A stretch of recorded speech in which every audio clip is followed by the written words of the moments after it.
To understand how things work when God establishes a law, let's look at the biblical example of Daniel and the king. Daniel chapter 6.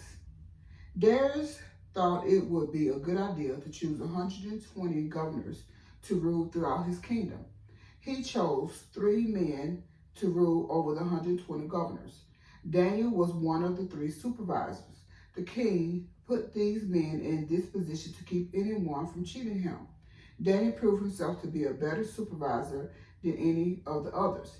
He did this by his good character and great ability.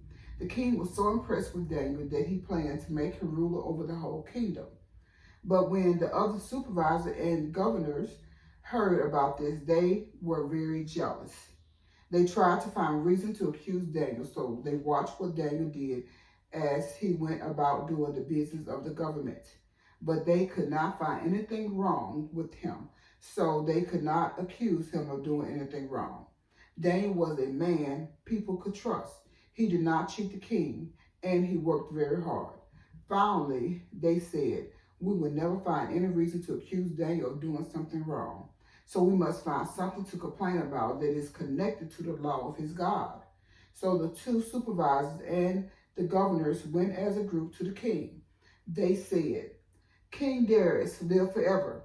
The supervisors, perfects, governors, advisors, and governors have all agreed on something. We think that the king should make this law and that everyone must obey it. For the next 30 days, whoever prays to any god or man except you, king, will be thrown into the lion's den. Now, king, make the law and sign the paper it is written on so that it cannot be changed, because the laws of the Medes and Persians cannot be canceled or changed. So the king Darius made the law and signed it. Daniel always prayed to God 3 times every day. 3 times every day he bowed on his knees to pray and praise God. Even though Daniel heard about the new law, he still went to his house to pray. He went up to the upper room of his house and opened the windows that faced towards Jerusalem. Then Daniel bowed down on his knees and prayed just as he always had done. Then the supervisors and governors went as a group and found Daniel praying and asking God for help. So they went to the king and talked to him about the law he had made. They said, King Darius, you sign a law that says for the next 30 days, anyone who prays to any god or man except you, the king would be thrown into the lion's den. You did sign the law, didn't you? The king answered, yes. I signed that law, and the laws of the Medes and Persia cannot be canceled or changed. Then they said to the king, that man Daniel is not paying any attention to you. He is one of the captives from Judah, and he is not paying attention to the law you signed. Daniel still prays to his God 3 times every day. The king became very sad and upset when he heard this. He decided to save Daniel. He worked until sunset trying to think of a way to save him.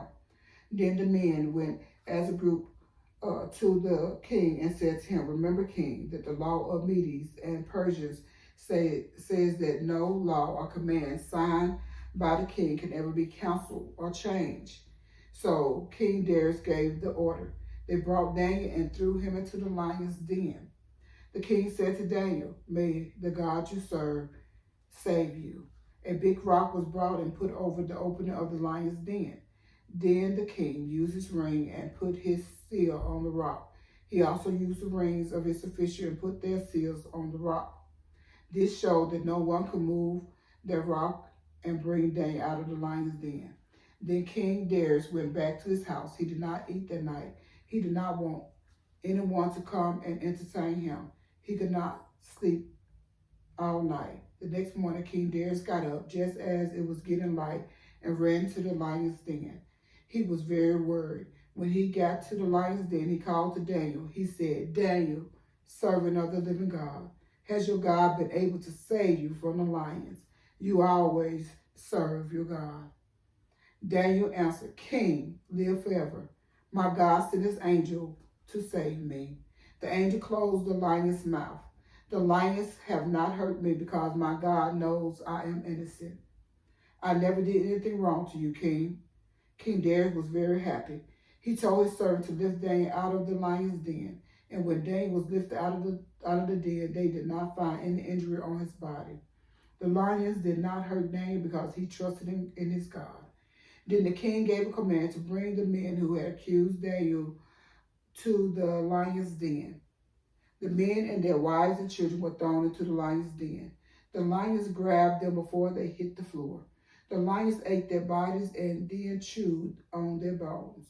Then King Darius wrote this letter to all the people from all other nations and language groups all around the world. Greetings. I am making a new law. This law is for people in every part of my kingdom. All of you must fear and respect the God of Daniel.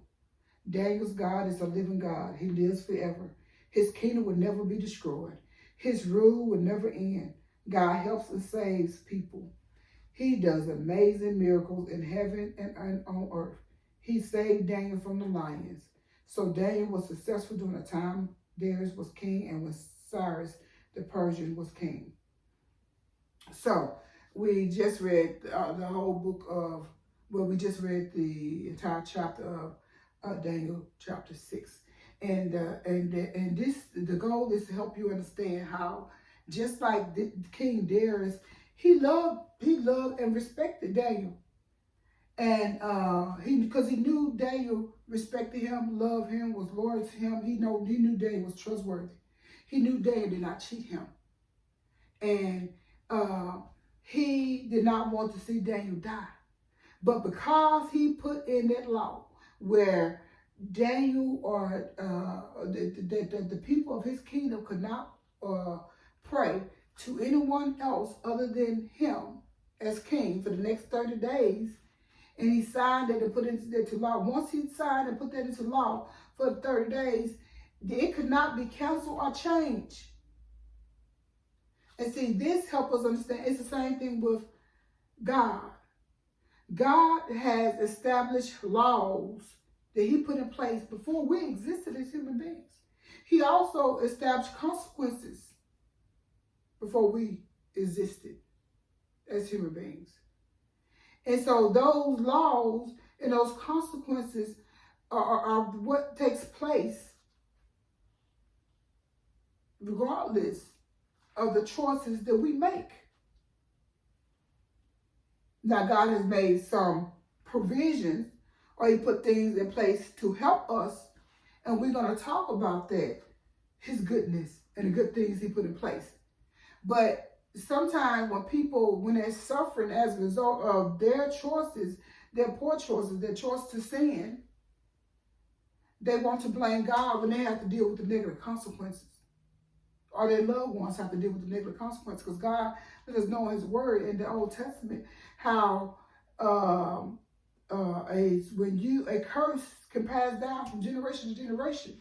So some negative consequences we may be dealing with may be because of a sin of our forefathers, whether it's our grandmom, our granddad, our great-grandma, our great-granddad, because the curse can fall up to 4 generations. So there are some sins we, as parents, may commit and cause that curse not only fall upon us, but upon our children and our grandchildren and our great-grandchildren and our great-great-grandchildren, up to 4 generations.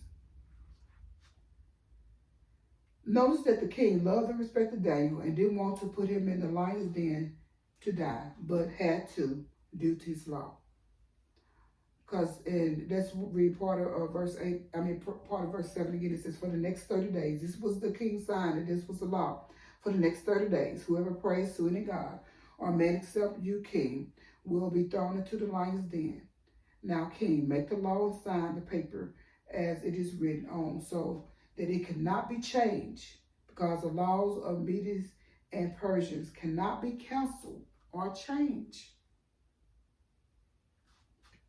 In order for the king to prevent Daniel from being at risk of facing such punishment again, the king had to change his law. It was like he had to change his law after the 30 days was up, because the law could not be canceled or changed for 30 days. So he had to wait till after the 30 days was up and then change the law.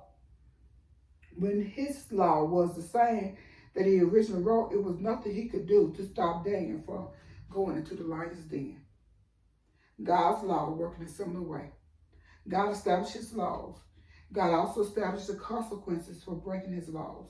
That's why we see negative consequences for breaking God's law. These things was established before you existed. Romans chapter 7 verse 12 says, therefore the law is holy and the commandment holy and just and good. God's laws are holy and just and good. He didn't create his laws to trap us, to cause us pain and suffering. He didn't. Psalm chapter 19 verse 7-8 says, the law of the Lord is perfect, converting the soul. The testimony of the Lord is sure, making wise the simple. The statutes of the Lord are right, rejoicing the heart. The commandment of the Lord is pure, enlightening the eyes. So the laws of God are perfect. It what converts the soul, it changes our soul.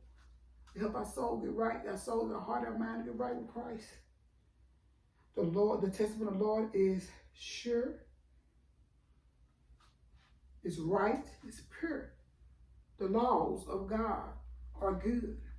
God is good. He didn't create his laws and the consequences to hurt us. He didn't. He didn't establish these things to hurt us. These things was already established beforehand. And God let us know in his word. I read it, I'm going to read it again. In Psalm chapter 119, verse 8 and 9. Your word, O Lord, is everlasting. It is firmly fixed in the heavens. That's the laws.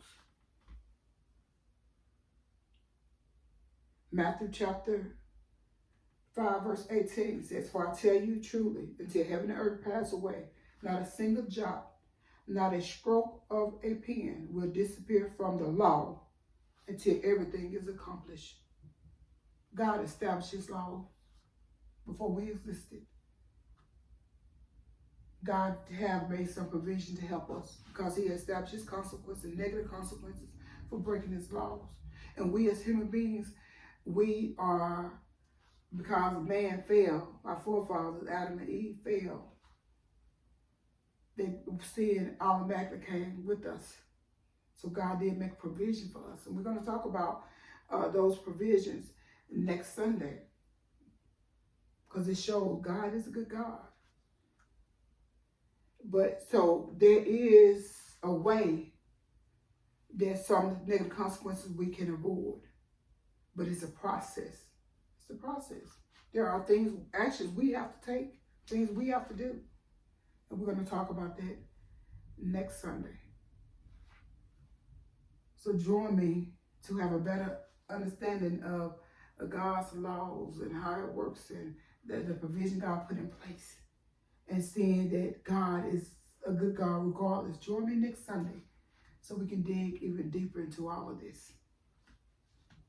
This is Pastor Katina Isley with Blessings and Breakthroughs.com. God bless you.